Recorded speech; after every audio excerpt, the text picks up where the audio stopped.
ఫ్రీగా సైకిల్ కొనేద్దామా? పదండి. ఆస్ట్రియాలో ఫ్రీగా సైకిల్ ఎలా తీసుకోవాలో చెప్తాను. గ్రాట్స్ గవర్నమెంట్ థర్డ్ క్లాస్‌లో ఉన్న స్కూల్ పిల్లలకి €250 రాడెల్ బోనస్ ఇస్తుంది. అంటే సైకిల్ బోనస్ అనమాట.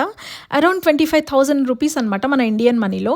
ఈ మనీతో సైకిల్ అండ్ సైకిల్ రిలేటెడ్ మాత్రమే కొనాలి. అండ్ ఇది ఓన్లీ థర్డ్ గ్రేడ్‌లో ఉన్న పిల్లలకి మాత్రమే.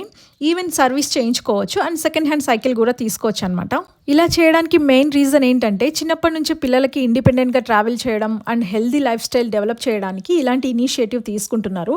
ఇది చాలా రేర్ ఇనిషియేటివ్. యూరోప్లో నెదర్లాండ్స్ అండ్ డెన్మార్క్ సైకిల్స్కి చాలా ఫేమస్. కానీ అక్కడ ఇలాంటి ఇనిషియేటివ్ ఉందో లేదో నాకు తెలియదు. కానీ ఆస్ట్రియాలో మాత్రం సైక్లింగ్కి చాలా ఇంపార్టెన్స్ ఇస్తారు. ఇక్కడ సైకిల్స్ స్టార్టింగ్ రేంజ్ 10,000లో స్టార్ట్ అవుతుంది. అది కూడా చిన్నపిల్లలవి. అప్ టు 80,000 వరకు కూడా ఉన్నాయి. కానీ మేము తీసుకున్నదైతే €300 పడింది. 1 ఇయర్లో Graz government almost €600,000 per year spend చేస్తుందంట ఈ ప్రోగ్రామ్ కోసం. ఇది లాంగ్ టర్మ్ ఇన్వెస్ట్మెంట్లా అనమాట. చిన్నప్పటి నుంచే ఆ మైండ్ సెట్ తీసుకొని రావడం కోసము అండ్ దీనివల్ల less traffic, healthy kids, cleaner ఎన్వైర్న్మెంట్ను ఎంకరేజ్ చేస్తున్నారు. నిజంగా చెప్పాలంటే ఇలాంటి ఇనిషియేటివ్స్తోనే ఫ్యూచర్ సస్టైనబుల్ సిటీస్ అనేవి బిల్డ్ అవుతాయి. మీ కిడ్స్ ఎవరైనా థర్డ్ గ్రేడ్లో ఉంటే మీకు కూడా ఈ బోనస్ వచ్చిందా? కమెంట్ చేయండి. And thank you start Graz for this. Bye.